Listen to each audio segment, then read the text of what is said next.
државата и падот на наталитетот?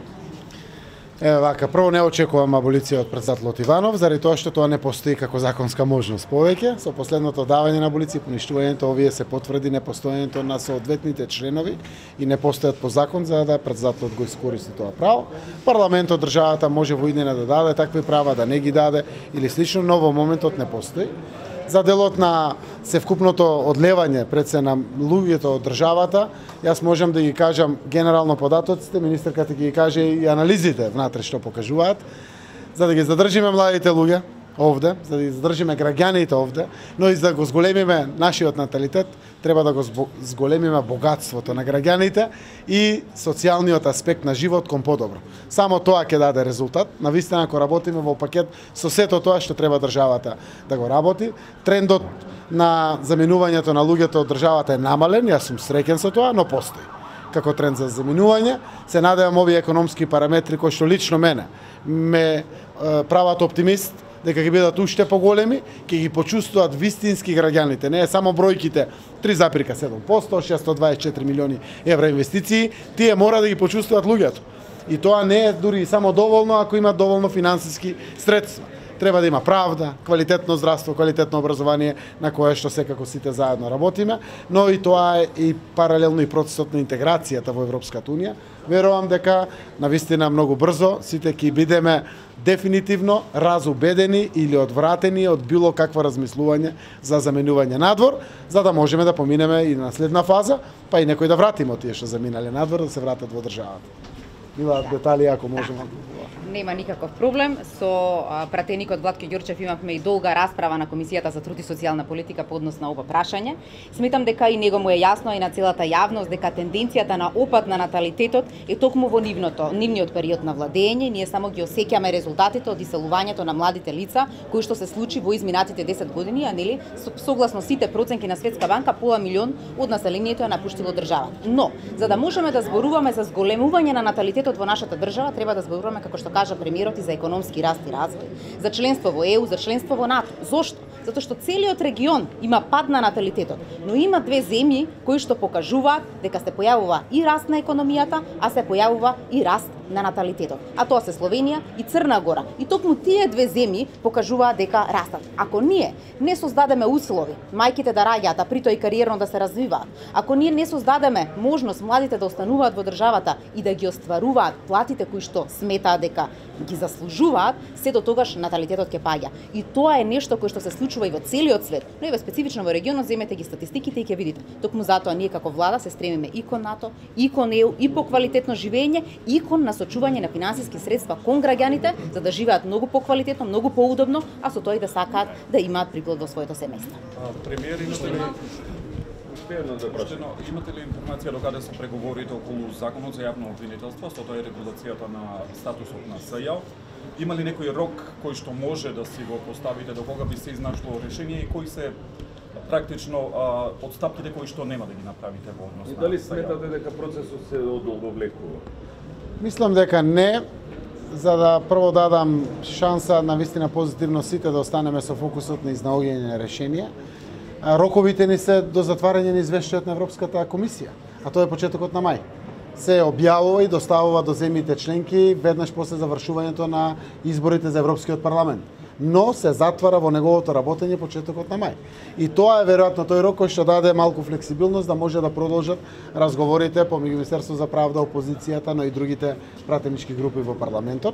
Јас знам дека последното, на основа на сите тие состаноци, е изработена една нова верзија, нова во одредени сегменти кои што се суштествени, каде што се прифаќаат голем дел од одредени сугестии, каде што има веќе новини внатре, не би ги коментирал во суштина, заради тоа што веќе се испратени до представникот на најголемата опозициона партија ВМРО-ДПМН. Верувам дека тие ги разгледат во текот на денешниот ден, Верувам дека утре ќе продолжат разговорите на работна група за навистина веќе после овие сугестии кои што ги дадовме, еве сме ги прифатиле на основа на амандманите кои што се дадени и е направен значителен исчекор. При тоа европската делегација е овде во координација заради Венецијанската комисија и на пат свијата да се знае докаде е црвената линија на дозволивоста на сите овие работи, не заради тоа што Венецијанска комисија или Европа тоа го кажува, заради нашиот правен систем и принципите за кои што сите се залагаме.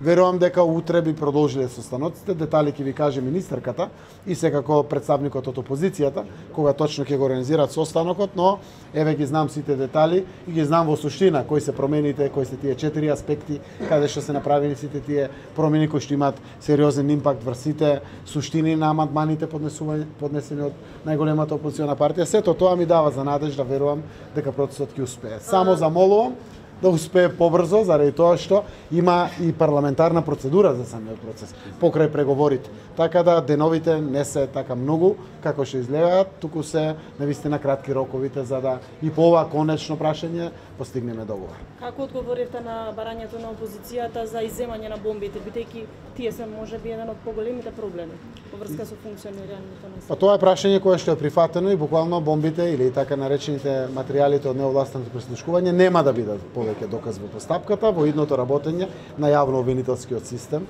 во Република Северна Македонија и таму јасно стои во членот 105, ако не се лажам ставот 4, дека бомбите повеќе нема да бидат докази во постапката.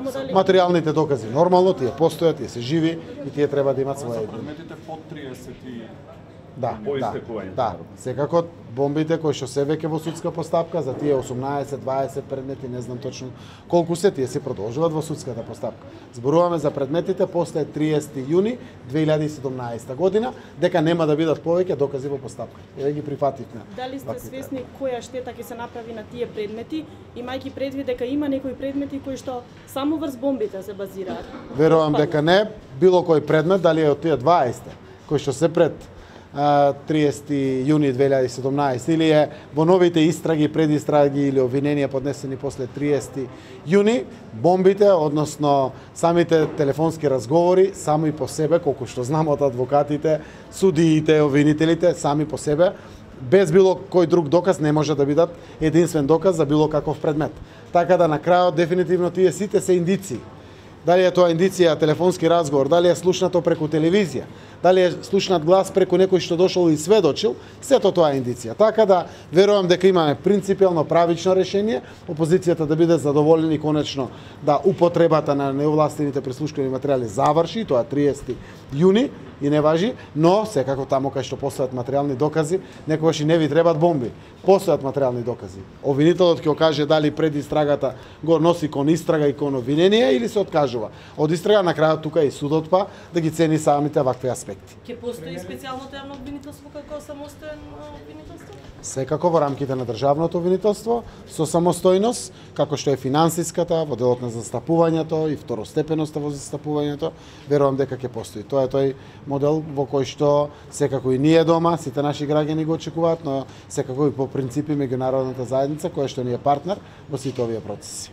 Како ќе постапуваат нашите институции во врска со барањето на турската држава за екстрадиција на 15 членови осумничени за терористичка организација и можното непостапување на нашата институција, каков импакт очекувате од турскиот парламент? Турција е голем пријател и тие укажуваат секогаш заради тоа што нивните очекувања ги аргументираат со нивни аргументи кои што ги имале како сознание во Турција.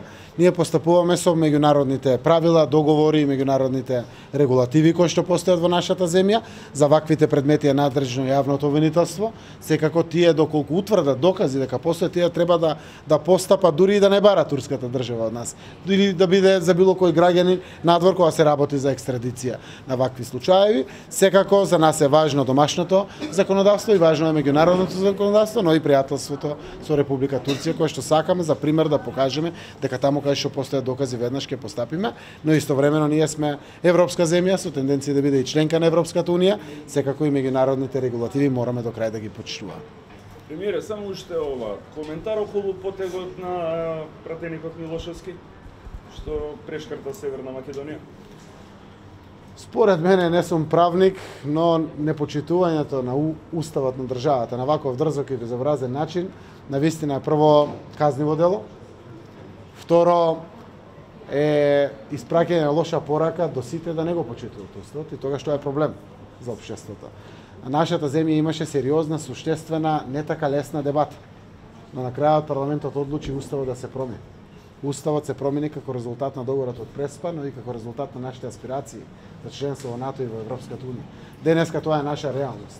Не смееме да се играме со важните документи, законите, па и уставот на нашата земја, а после тоа да кукаме или кубеме коси, кога нешто ќе тргне, законски да се спроведува. Законот мора да важи еднакво за сите. Уставот е светост во секоја земја, така и во нашата земја. Да не се играме играчки со вакви аспекти, заради тоа што заради пусти политички поени или себе промовирање, некогаш нанесуваме непоправливи штети врз општеството. Јас сум човекот кој што го отвори помирувањето, сакам да продолжи тоа помирување, но навистина е потребно сите страни да покажат доброчудност и добронамерност во севкупното домашно помирување. И на крајот да се построиме сите, да се почитуваме уставот, законите во државата, само така можеме на крајот и да бидеме подобро општество за сите. Благодарам. Благодарам.